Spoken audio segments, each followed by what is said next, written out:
it's Wednesday morning, so I think what I'll do is I'll get the beds done today. I think put clean bedding on. It looks like it's going to be a nice day. It's quite bright out there, so it is about 7:45. So I thought I'll make a start on the beds and put clean bedding on, get all the bedding washed, and then tomorrow, being it's Thursday, I will probably get some of the housework done. So that's the plan for today.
Right, so now I'm going to change the bedding on the main bed, our bedroom, and so do a little bit of tweaking around our home.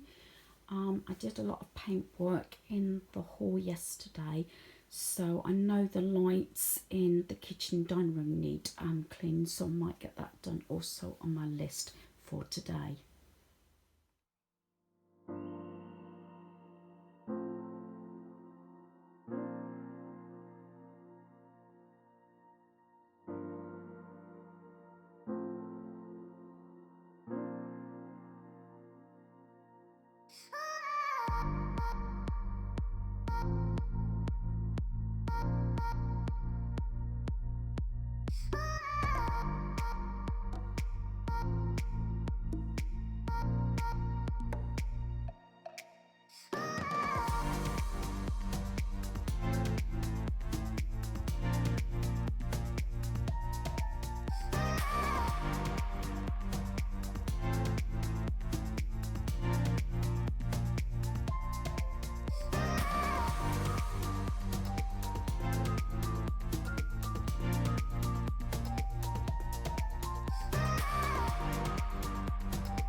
swear.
Right, dinner tonight is, well, we call it chicken New Yorker. That's what it was in the restaurant, and I always, or most of the time, had it when we went out to restaurants. But sometimes it's called Hunter's chicken. It's chicken breast with bacon and barbecued sauce and melted cheese. Got fries, garden peas, and fresh tomatoes. So that's what's for dinner tonight.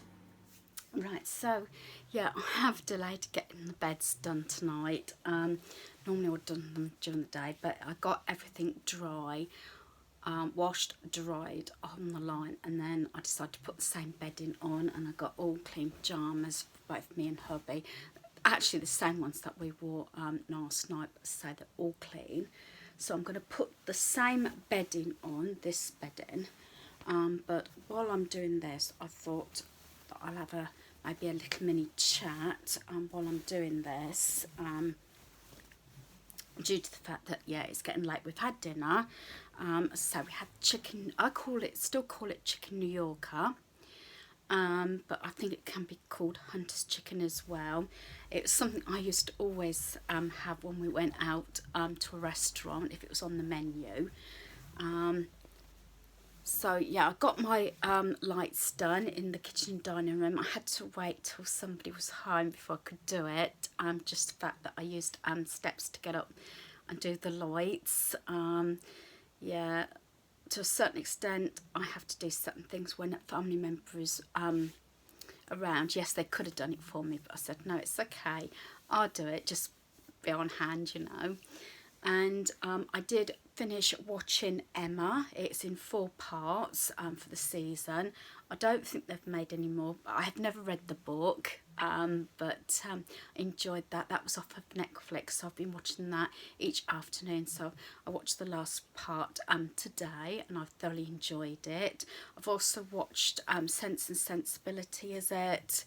And there's one more, Pride and Prejudice, I think's on Netflix as well. I haven't actually seen that.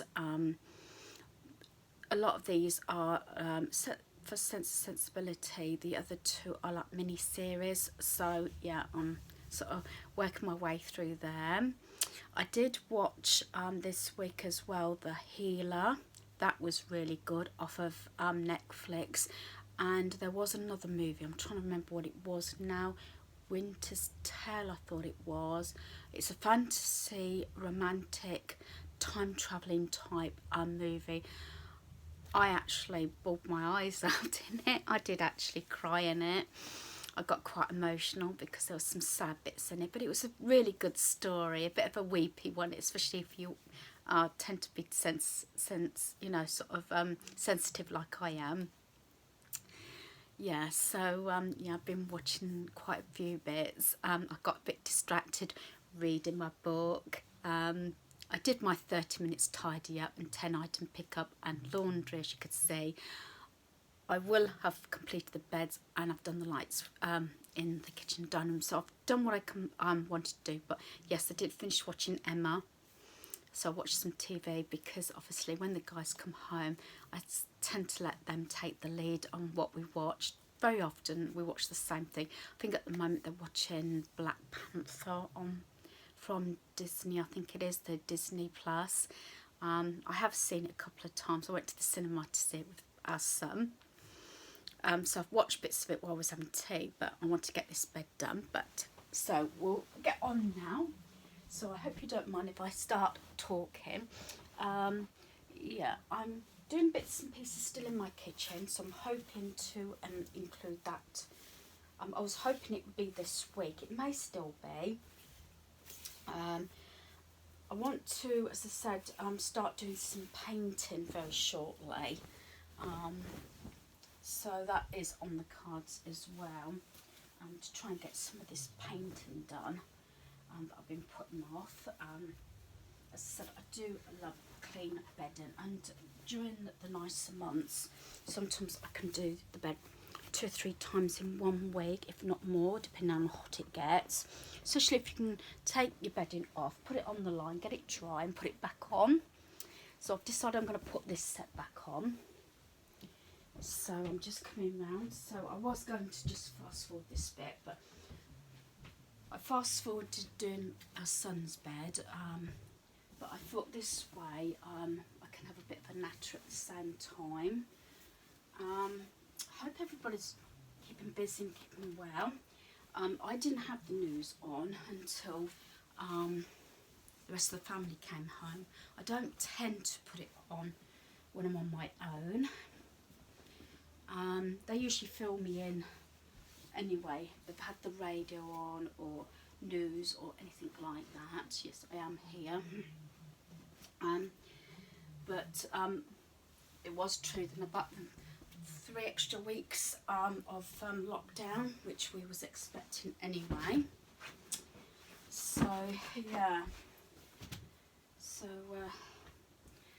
as I said, a lot of these pieces will be eventually just repeating what I'm doing from day to day, which I can't really help it that way. Just the fact that I'm still keeping on top of everything. I have said this before, that on lockdown, even if, as you know, I don't work, even before the lockdown, it is quite easy to keep saying, oh, I'll do it tomorrow, I'll do it another time, I'll do it later. And I think that's been my problem today, but I still want to get the pieces done, because I think you can fall in that trap. I know it's different if you've got young kids or kids of any age actually at home, and obviously making sure they're doing their schooling and everything, but like me, if you haven't got any young kids, as both of mine are grown up, both my sons are grown up. I have got a granddaughter, 2-year-old granddaughter, who I'm missing. I'm hoping this weekend I might be able to see her on FaceTime. I didn't see her last weekend, even though it was being Easter. Or did I see on, no, Saturday I think I did, yeah, briefly I saw on Saturday.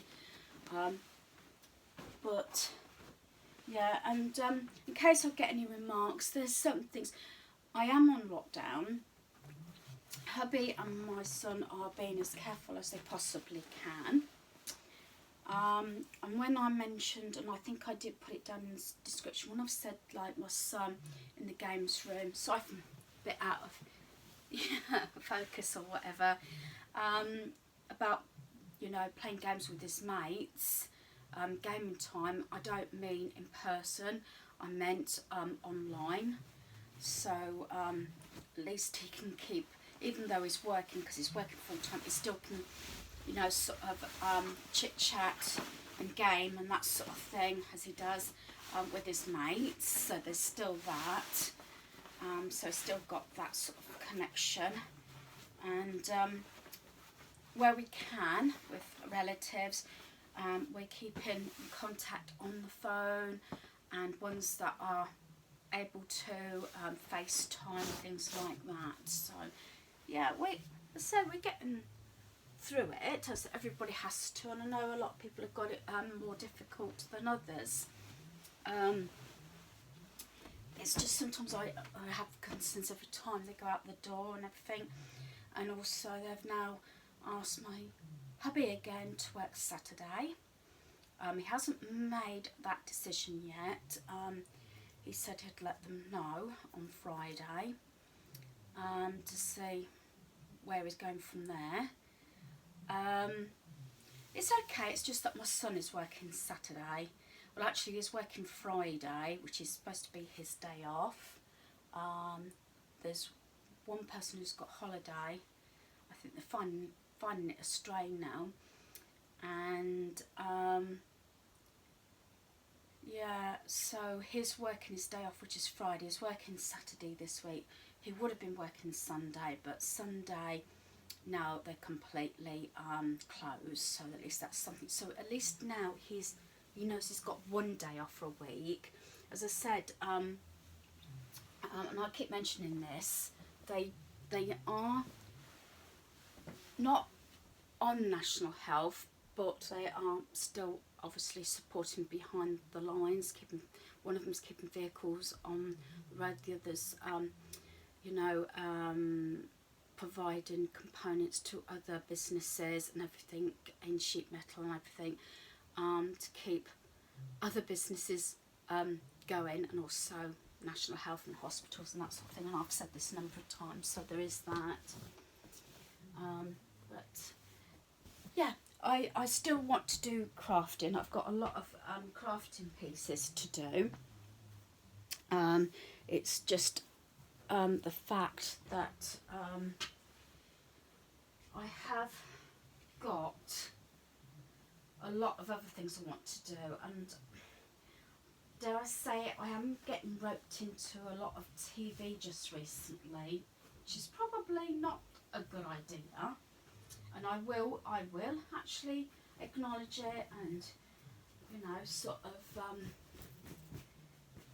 say that I am doing it, but I am doing other things as well, and I am trying to get done a little bit each day, especially things where, I've said this again a number of times, that you might have put off. It's surprising how many things you've put off, even if it's just little bits. Like I was bedding my trainers, my new trainers in the other day, and things like light bulbs and the lampshades and things like that, and just in general, I want to do under our bed because it gets really dusty, means it's laminated flooring. My list is getting a bit longer. I want to, pillars on both our beds need replacing. Also, I need some more bath sheets and things like that. So, but you make do, don't you? I mean, one thing, there's two things. There's one that you can't actually go out and shop, isn't it? But there's another thing about it, and that is, where do you draw the line about spending money? That's something else. Although both the guys in our home are working full time, don't know how long it's going to last. Hubby's business, it's not his own business, but who he works for, the workforce is going down and down and down. due to the fact either, you know,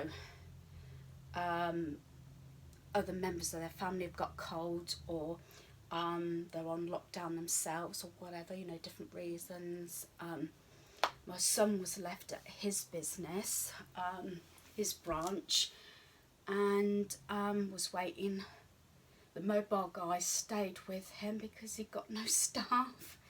I mean, they only normally have 4 to 5 people anyway in each branch, in the garage, but it was down to him, and my son's actually the assistant manager, so he's not supposed to do, and he couldn't do any work that came in unless he got another member of staff there, but luckily the mobile guy did stay behind, so that was sorted up until they got someone else to support my son in. So yeah, sometimes it's what's that saying?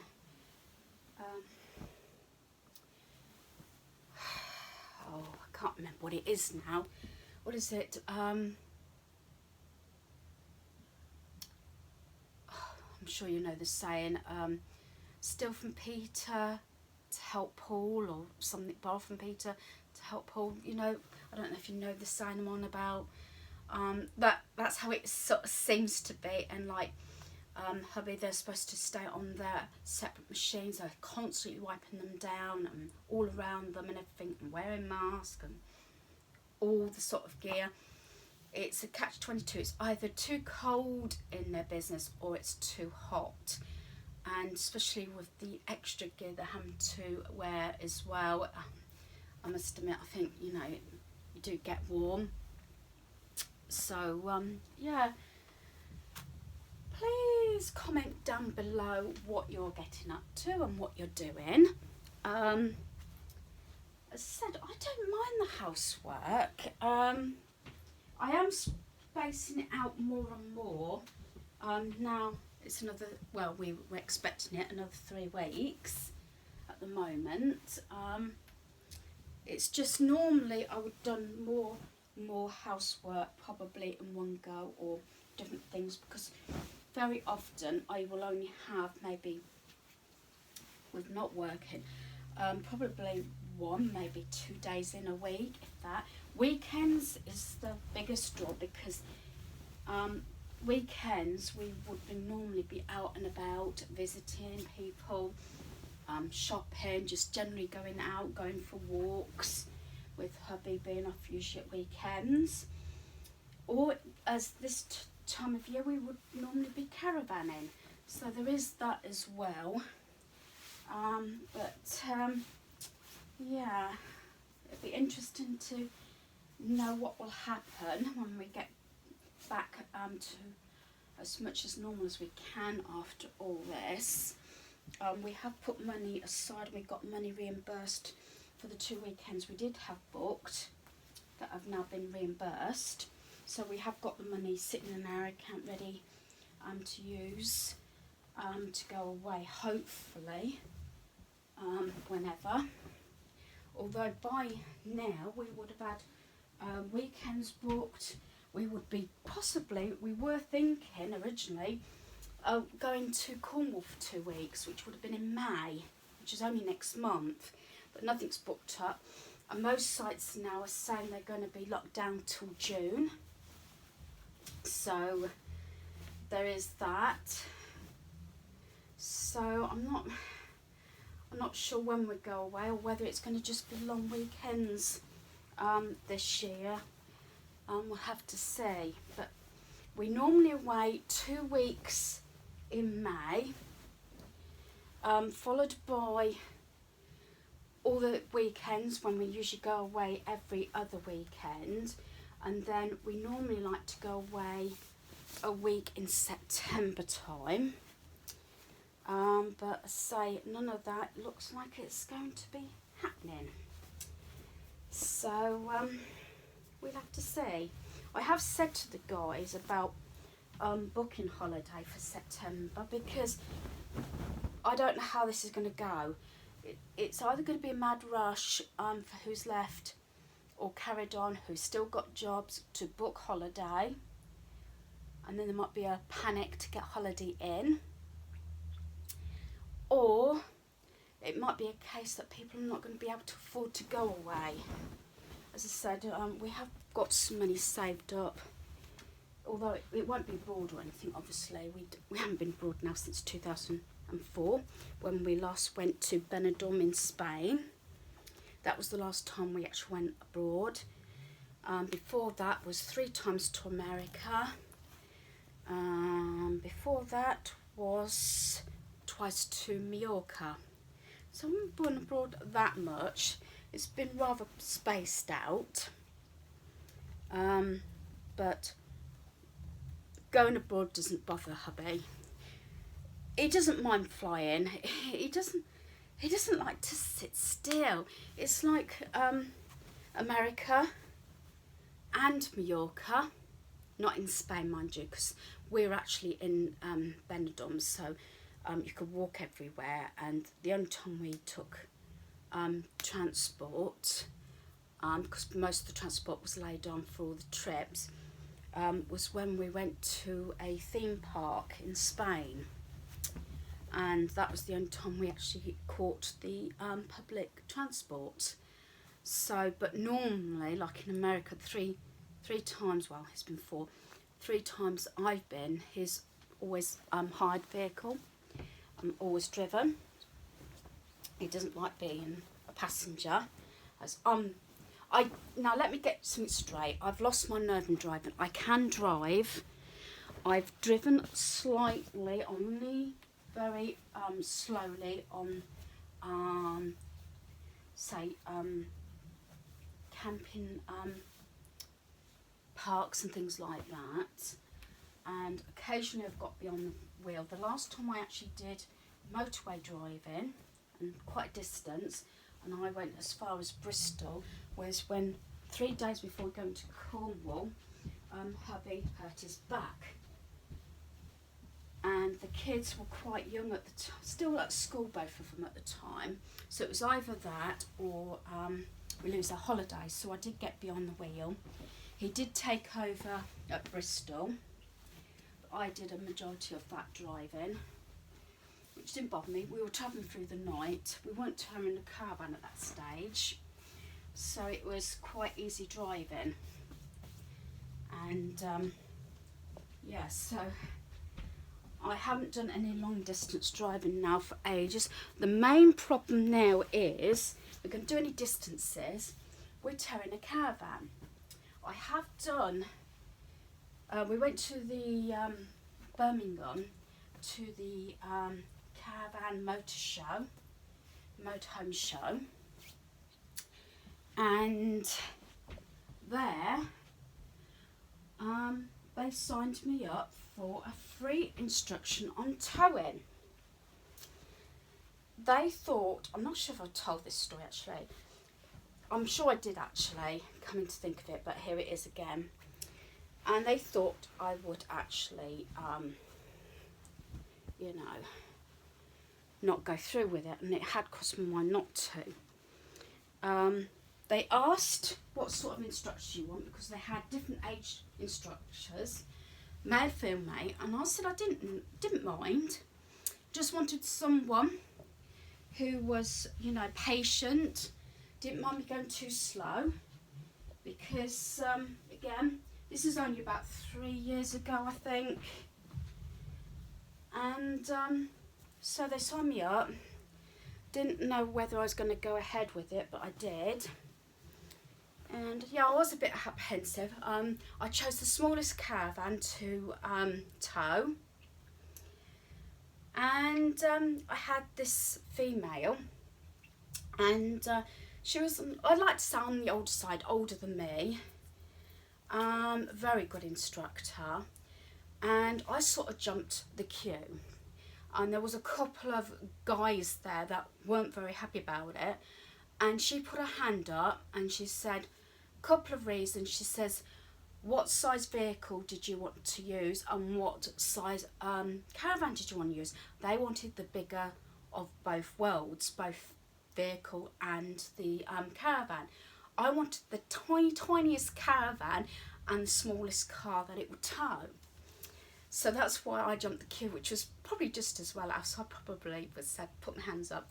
I was actually close to walking out. I'm a very nervous person, suffer from anxiety, panic attacks and all this, and I was actually a bit concerned about this. But anyway, it was quite daunting because I had people looking at me. Well, anyway, these guys did sort of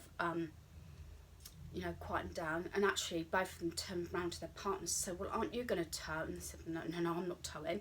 At least I was getting up and towing. They asked hubby, and he says no, because he'd been towing for 10 years. It didn't bother him. I've towed a larger caravan with their own vehicle, but only on site. And sort of waved goodbye and just drove off, because they were finishing the paperwork, and I was going off with the bloke on his little bicycle, to follow him. And when he turned around and says, right, we're going to switch it round, and we're going to turn it round, and we're going to reverse it. I just got out, took the keys out of the ignition, and I said, hubby's just running down the road after me. I said, hubby will turn it. Well, by this time, they had 4 guys, took the handbrake off and everything, and hitched the caravan, and they actually turned it round. By the time hubby had come, they turned the caravan round. I mean, they won't do this now, but this is going back a fair few years.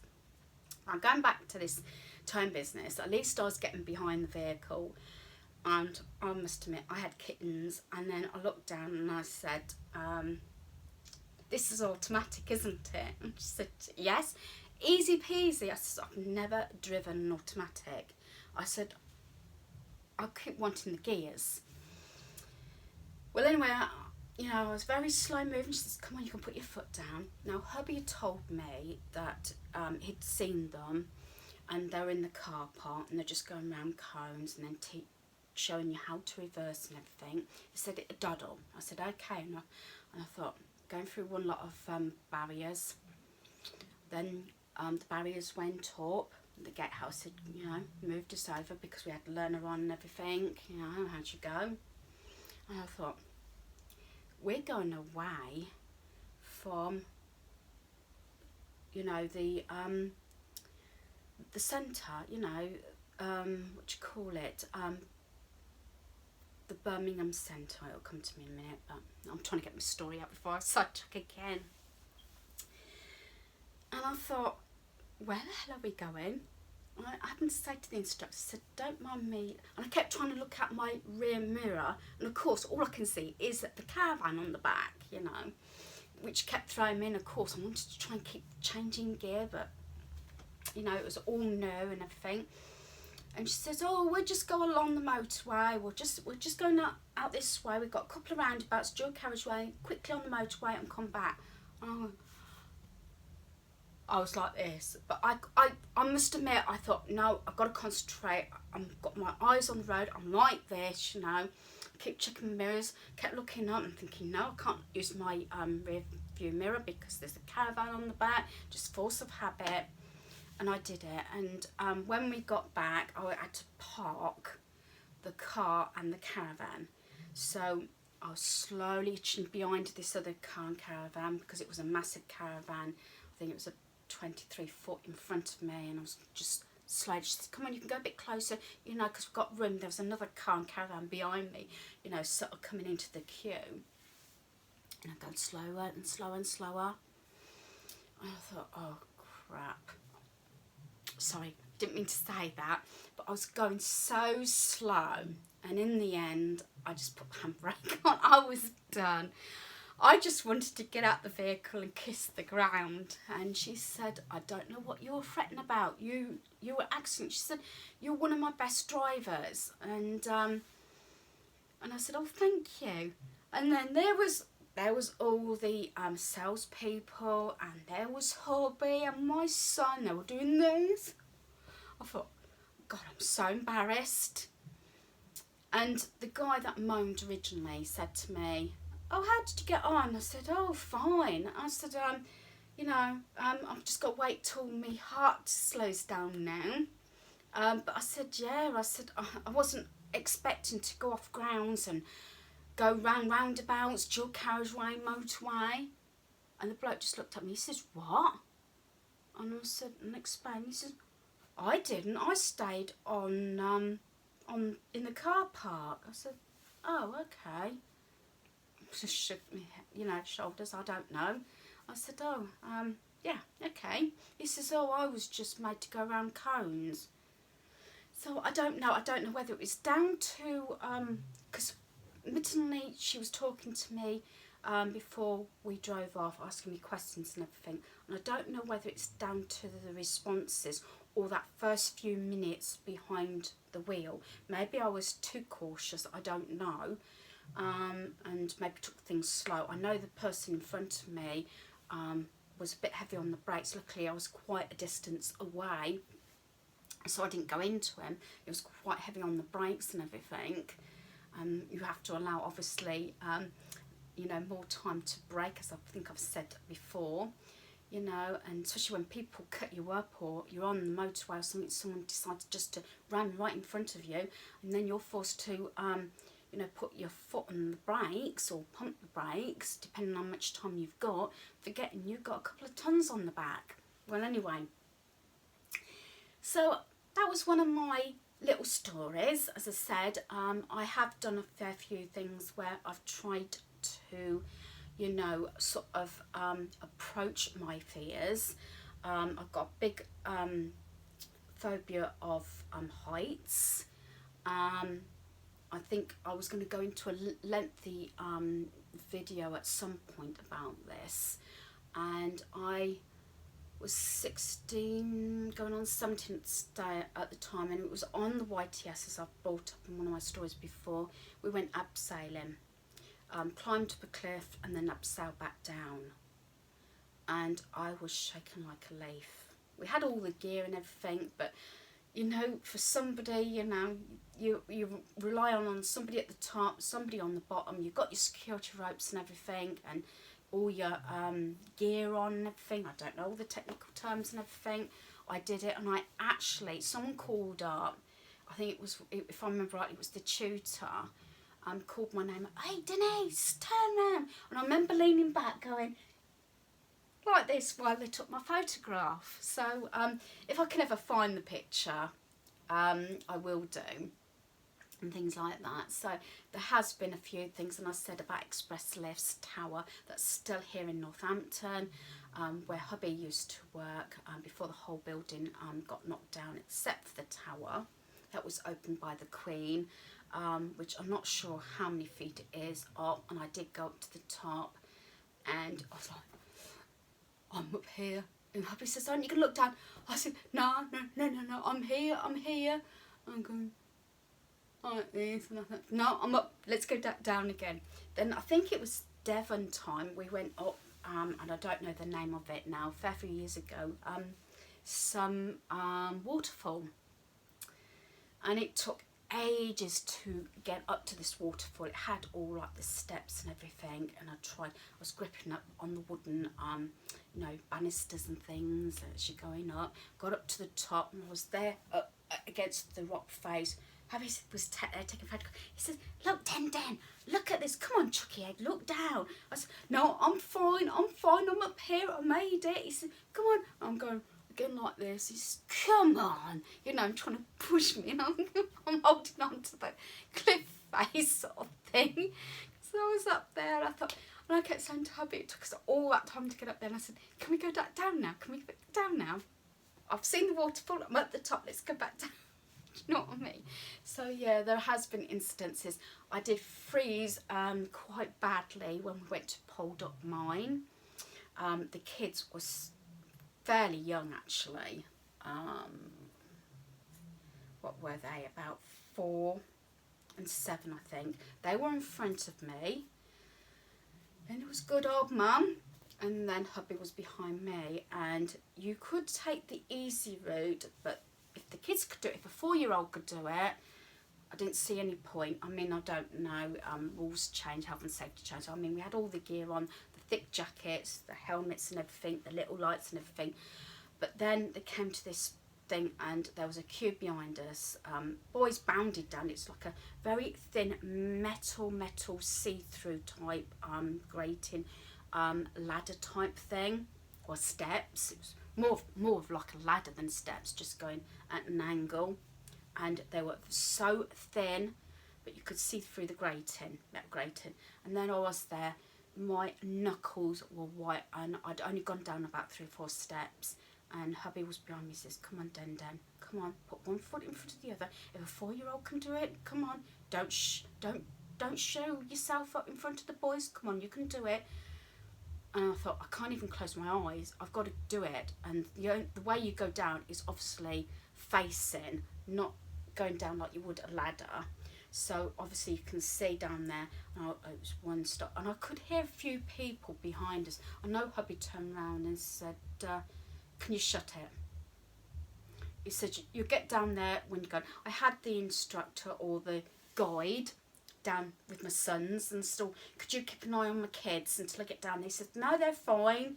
And I heard the guide say, come on, encourage your mum, you know, clap her every time she does a step, this, that and the other, do you know what I mean? You must know about people with phobias. Now, the small space thing didn't bother me. I'm quite a small person. I was even tinier then in that way. I've always been that way, do you know what I mean? Small spaces doesn't bother me. Has, especially my hubby had to, because in being 6'2", I had to be really careful of the low-hanging things. But anyway, but I eventually got down there, although hubby did have to turn around to somebody behind. I must admit, it must have been annoying. I did thank them for their patience, and I think they sort of looked down into the side feeling a bit guilty. But when you got the chance, it was only a small group anyway. So, yeah, things like that do happen. And I think that's enough of me rabbiting on, because I'm sure I said I'd give these stories, but I have tried to sort of, you know, go ahead and sort of do things that are at heights. I've got a phobia for certain steps as well. I know there was some in Benidorm, until we find out that you could go by the road. They were really steep.